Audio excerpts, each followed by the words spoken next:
ಸಿರ್ಸಿಯ ಹಸಿರು ಪ್ರಕೃತಿಯಲ್ಲಿ ಬೆಳೆದ ಶುದ್ಧ ಮತ್ತು ಸುಗಂಧಿತ ಲಯನ್ ಸುಪಾರಿ. ಪ್ರತಿ ಕಾಳಿನಲ್ಲೂ ಇದೆ ನೈಜ ರುಚಿ ಮತ್ತು ಪರಂಪರೆಯ ಗಂಧ. ಆಯ್ದ ಗುಣಮಟ್ಟದ ಅಡಿಕೆ, ಮಧುರ ಸುವಾಸನೆಯ ಜೊತೆಗೆ ಜನಮೆಚ್ಚಿದ ರುಚಿ ಲಯನ್ ಸುಪಾರಿ. ರಾಯಭಾಗದಲ್ಲಿ ಅನುದಾನಿತ ಶಾಲೆಗಳಿಗೆ ಕಂಪ್ಯೂಟರ್ ವಿತರಣೆ. ಓಪಿಎಸ್ ಕುರಿತು ಸರ್ಕಾರಕ್ಕೆ ಒತ್ತಾಯ, ಹನುಮಂತ್ ನಿರಾಣಿ. ಓಪಿಎಸ್ ಕುರಿತು ಸರ್ಕಾರಕ್ಕೆ ಒತ್ತಾಯ ಮಾಡುವುದಲ್ಲದೆ ಮುಂದೆ ಅದು ಜಾರಿಗೆ ಬರುವಂತೆ ಕ್ರಮ ಕೈಗೊಳ್ಳಲು ಶ್ರಮಿಸಲಾಗುವುದು. ಅಲ್ಲದೆ ಅನುದಾನಿತ ಶಾಲೆಗಳಲ್ಲಿ ಖಾಲಿ ಇರುವ ಹುದ್ದೆಗಳನ್ನು ಭರ್ತಿ ಮಾಡಲು ಸರ್ಕಾರಕ್ಕೆ ಒತ್ತಾಯಿಸಲಾಗುವುದು ಎಂದು ವಿಧಾನ ಪರಿಷತ್ ಸದಸ್ಯ ಹನುಮಂತ್ ನಿರಾಣಿ ಹೇಳಿದ್ದಾರೆ. ಆಯ್ಕೆ ಆಗೋದ್ಮೇಲೆ ಬಿಜೆಪಿ ಕಾಂಗ್ರೆಸ್ ನಾವು ಆಯ್ಕೆ ಆಗ್ಬೋದು. ಆಯ್ಕೆ ಆದ್ಮೇಲೆ ನಮ್ದು ಎಲ್ಲರೂ ಗುರಿ ಏನದ ಅಂದ್ರೆ ಮೊದಲಿನಿಂದ ಪಾಠವನ್ನು ನಮ್ಮ ರಾಮು ಭಗವಾನ್ ಹಾಕಿಕೊಡ್ತಾರೆ. ಎಲ್ಲರೂ ಒಂದಾಗಿ ನಾವು ಕೆಲಸ ಮಾಡಿರ್ತೇವೆ.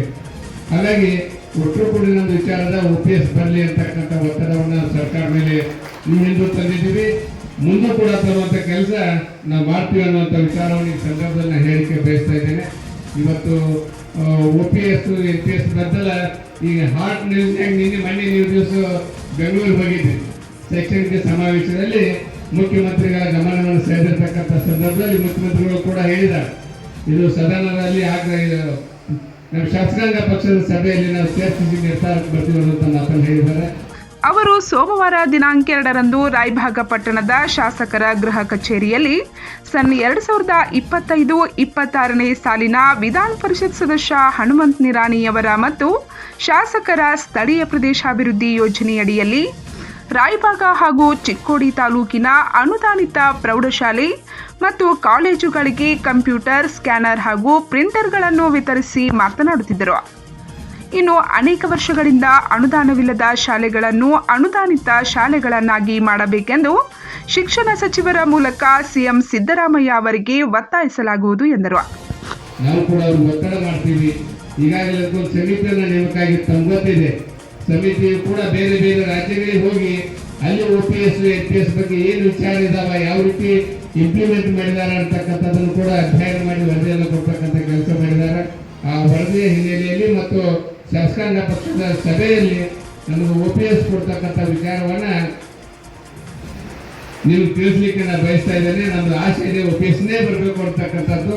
ಇದು ಒಬ್ಬರದ ವಿಚಾರ ಅಲ್ಲ, ಇಡೀ ಕರ್ನಾಟಕ ರಾಜ್ಯದ 6.5 ಲಕ್ಷ ಏನು ನಮ್ಮ ಎಂಪ್ಲಾಯೀಸ್ ಇದ್ದಾರೆ ಅವರೆಲ್ಲರೂ ಬೇಡಿಕೆ ಕೂಡ ಆಗಿದೆ ಅಂತಕ್ಕಂಥದ್ದು ಈ ಸಂದರ್ಭದಲ್ಲಿ ತಮ್ಮ ಗಮನಕ್ಕೆ ತಂದು ಅದ್ರ ಏನೇ ತೊಂದರೆ ಇದ್ರೂ ಕೂಡ ನಾವೆಲ್ಲರೂ ಮತ್ತೆ ಸರ್ಕಾರದಲ್ಲಿ ನಾಳೆ ಬಜೆಟ್ ಅಧಿವೇಶನ. ಶಾಸಕ ದುರ್ಯೋಧನ್ ಐಹೊಳೆ ಮಾತನಾಡಿ, ಹನುಮಂತ್ ನಿರಾಣಿಯವರು ಸಾಮಾಜಿಕ ಕಾಳಜಿ ಹೊಂದಿರುವವರು. ಎಲ್ಲ ಸಮಸ್ಯೆಗಳ ಕುರಿತು ಮೇಲ್ಮನೆಯಲ್ಲಿ ಧ್ವನಿ ಎತ್ತಿ ಪರಿಹಾರ ಒದಗಿಸುವ ಕಾರ್ಯದಲ್ಲಿ ತೊಡಗುತ್ತಾರೆ. ಇಂತಹ ಜನಪರ ವ್ಯಕ್ತಿಗೆ ಎಲ್ಲರ ಬೆಂಬಲ ಅವಶ್ಯಕತೆ ಇದೆ ಎಂದರು. ಅವರ ಮೇಲ್ಮನೆಯೊಳಗ ಹನುಮಂತನ ನಿರಾಣಿಯವರ ಧ್ವನಿ ಎತ್ತಾರು, ಕೆಳಮನೆಯೊಳಗ ನಾ ಧ್ವನಿ ಎತ್ತನು. ಸದಾ ನಿಮ್ಮ ಹಿಂದೂ ಕೂಡ ಶಿಕ್ಷಕರ ಸಲುವಾಗಿ ಧ್ವನಿಯನ್ನು ಎತ್ತಿದ್ದೇನೆ, ಮುಂದೂ ಕೂಡ ಎತ್ತದ ಅನ್ನುವಂಥ ಮಾತನ್ನು ಈ ಸಂದರ್ಭದಲ್ಲಿ ಹೇಳಿ, ನಿಮ್ಮ ಏನೇ ಸಮಸ್ಯೆಗಳು ನನಗೆ ಪಟ್ಟಿ ಮಾಡಿ ಕೂಡ್ರಿ, ನಾಳೆ ಅಧಿವೇಶನದ ಧ್ವನಿ ಎತ್ತನ್ನು ಹೇಳಿ ನಿಮ್ಗೆ ಕೂಡ ನಾನು ಅದನ್ನು ಹೇಳಿ ಜೊತೆಗೆ ವೇಳೆ ಮಾಡಿ ನಿಮ್ಗೆ ಬಾಳೆ ಮಾಡೋದಿಲ್ಲ. ಅದಕ್ಕೆ ಎಲ್ಲರಿಗೂ ಕೂಡ ಶುಭವಾಗಲಿ ಶುಭವನ್ನು ಹಾರೈಸಿ ನನಗೆ ಯಾಕೆ ಇವತ್ತು ಭಾಳ ಖುಷಿ ಆಯ್ತು.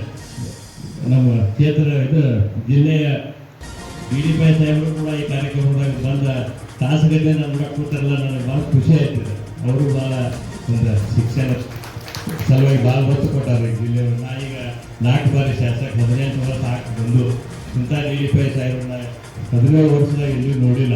ಮತ್ತು ಬಸವರಾಜಪ್ಪು ಅಷ್ಟೇ ಹಿಂದಿನ ಅವರ ಡಿಒಗಳನ್ನೇ ಬೇರೆ, ಇವರೇ ಬೇರೆ. ಪಾಪ ಇವ್ರು ಬೆಳಿಗ್ಗೆ 9 ಸ್ಕೂಲ್ ಹೋಗಿರ್ತಾರೆ. ರಾತ್ರಿದಾಗ ಪ್ರದೇಶದಾಗ ಸ್ಕೂಲ್ನಾಗ ಇರ್ತಾರೆ. ಅದಕ್ಕೆ ನಮ್ಮ ಚಿಕ್ಕೋಡಿ ಜಿಲ್ಲೆಯೊಳಗೆ ಚಿಕ್ಕಂದಿನ ರಾಯಭಾಗಕ್ಕೆ ಭಾಳ ಅವರು ಒತ್ತು ಕೊಟ್ಟರು. ಭಾಳ ಸಂತೋಷ. ಅವರಿಬ್ಬರೂ ಕೂಡ DDP ಅವರಿಗೂ ಮತ್ತು ಅವರಿಗೂ ಕೂಡ ಈ ಸಂದರ್ಭದಲ್ಲಿ ಧನ್ಯವಾದಗಳನ್ನ ಹೇಳ್ತಾರೆ. ಕಾರ್ಯಕ್ರಮವನ್ನು ಸಸಿಗೆ ನೀರೆರೆದು ಚಾಲನೆ ನೀಡಲಾಯಿತು. ಎಲ್ಲ ಸಸಿಗಳಿಗೆ ನೀರೆರೆಯುವುದು ಇವುಗಳೆರಡು ಕಾರ್ಯಕ್ರಮದ ಮುಖಾಂತರವಾಗಿ ನಡೆಯುವಂತಹ ಸಮಾರಂಭಗಳು ಯಶಸ್ವಿಯನ್ನು ಪಡೆದುಕೊಳ್ಳುತ್ತವೆ. ನಂತರ ಗಣ್ಯರನ್ನು ಸನ್ಮಾನಿಸಲಾಯಿತು.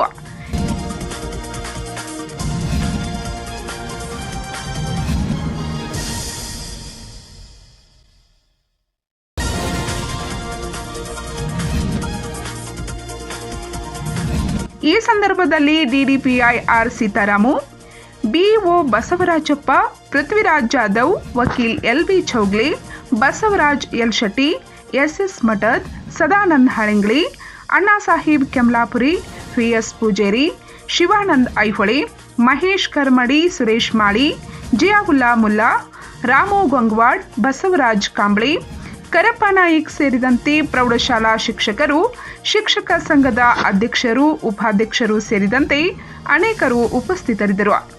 ಜಿನೇಂದ್ರ ನಿಲಜ್ಗಿ ಸ್ವಾಗತಿಸಿ ವಂದಿಸಿದರು. ಆ ಕಾನೂನಿನ ತೊಡಕನ್ನು ನಿವಾರಿಸಿ ದಯವಿಟ್ಟು ಅವರಿಗೆ ಕೂಡ ಪಿಂಚಣಿ ವ್ಯವಸ್ಥೆ ಆಗಬೇಕು ಅಂತಕ್ಕಂಥ ಜ್ವರದ ಚಪ್ಪಾಳೆ ಮುಖಾಂತರ ನಾವು ಪಂಚ್ ನ್ಯೂಸ್ಗಾಗಿ ರಾಯಭಾಗದಿಂದ ಸಂತೋಷ್ ಗಿರಿ.